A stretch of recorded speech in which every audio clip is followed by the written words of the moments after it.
Before I explain to you what the video was that you have just watched, let me introduce myself. I am Arun David and I'll be your faculty for Electronics and Robotics at VREAP. So let's rewatch the video and understand what's going on in it.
As you can see, the person is trying to build a drone. A drone is nothing but a helicopter with 4 wings.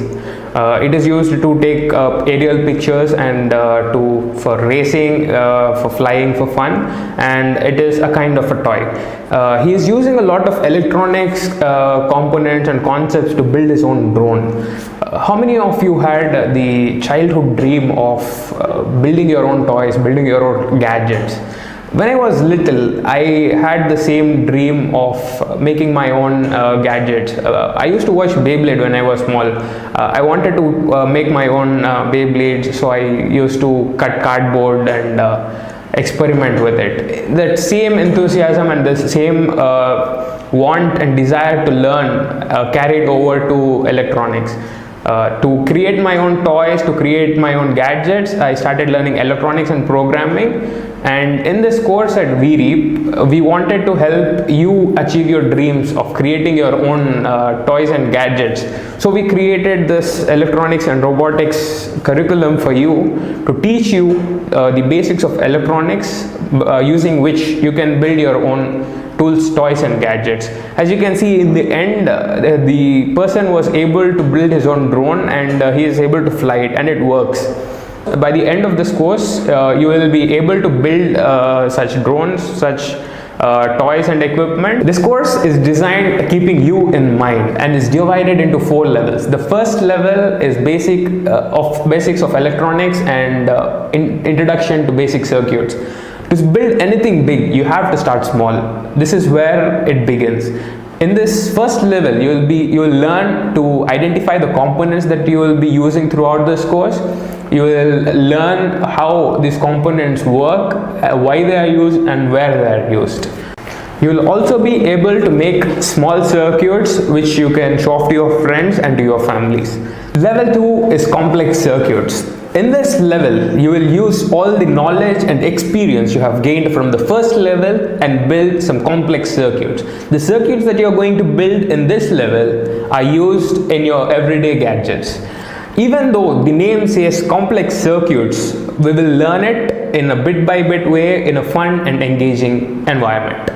Level 3 is programming and microcontrollers. In this level, you will learn the basics of programming and to program the microcontrollers such as Arduino and Raspberry Pi. Using these microcontrollers and programming, you can build your own robots and toys. Level 3, microcontrollers and programming. In this level, you will learn the basics of programming and microcontrollers. You will learn to program a microcontroller such as Arduino and Raspberry Pi to build your own robots and toys. In this lesson, this level is designed to give you confidence in programming and your ability to research and use the microcontrollers, to work with sensors, to work with problems in your everyday life and in your communities. By the end of this level, you will be able to design and build your own drone like the one you saw in the first clip. To know what electronics is, you have to start from the basics. The all matter around you, all the things that are around you are made of small particles called atoms. Atoms are subdivided into basic components called electrons, protons and neutrons.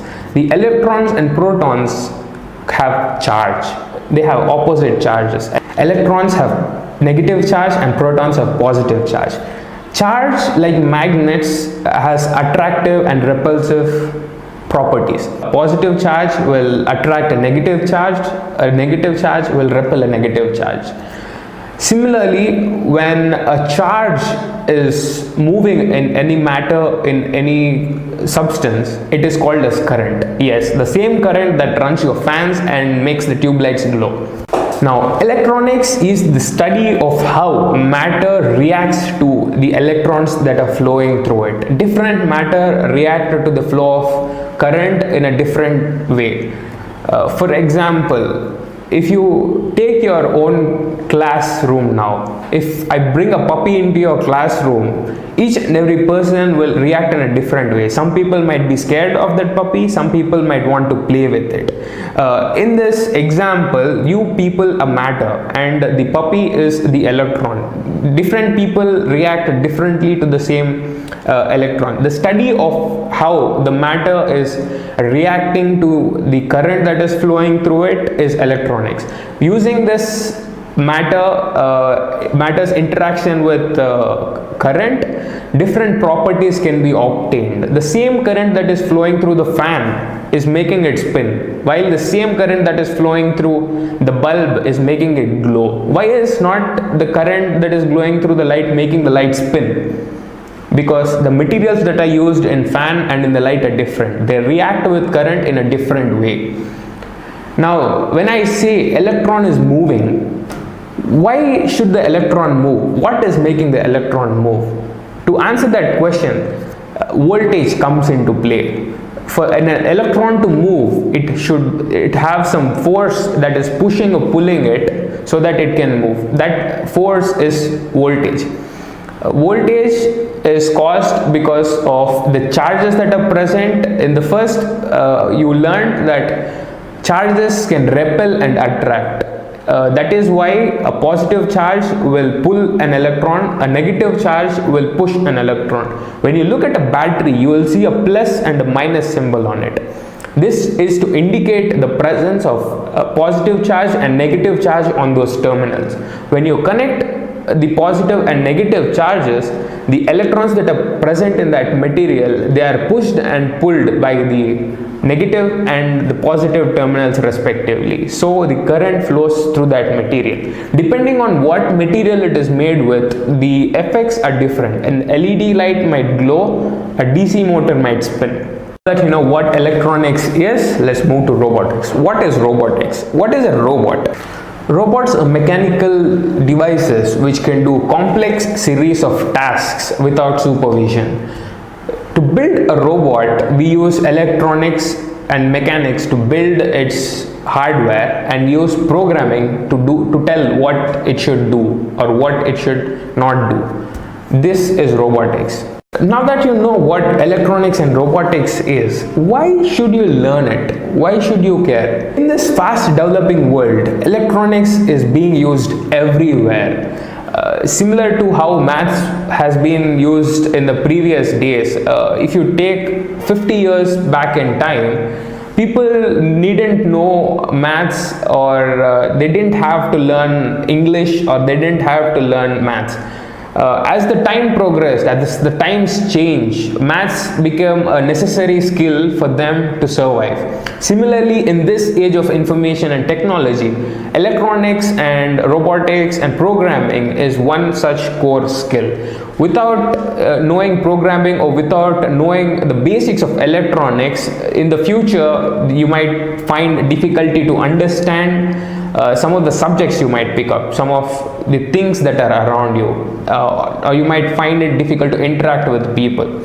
So this is a necessary skill that everyone should have in this current day and age. And this course is designed to make it fun and engaging to learn electronics. In each class, you will have a lecture like this, during which you will learn through practical experiments and experimentation and experience how electronic components and how electronics work. You will learn how each component interacts with current and how the components are made and their units and why they are used, where they are used. In the next class, we will identify and segregate the components that are there in your kits, and you'll also learn of what each component is, where it is used, how it is used, and how they are made. You'll also learn how each component is measured and how you can find its values. You'll also learn what a breadboard is and how connections are made on it. So, see you in the next class.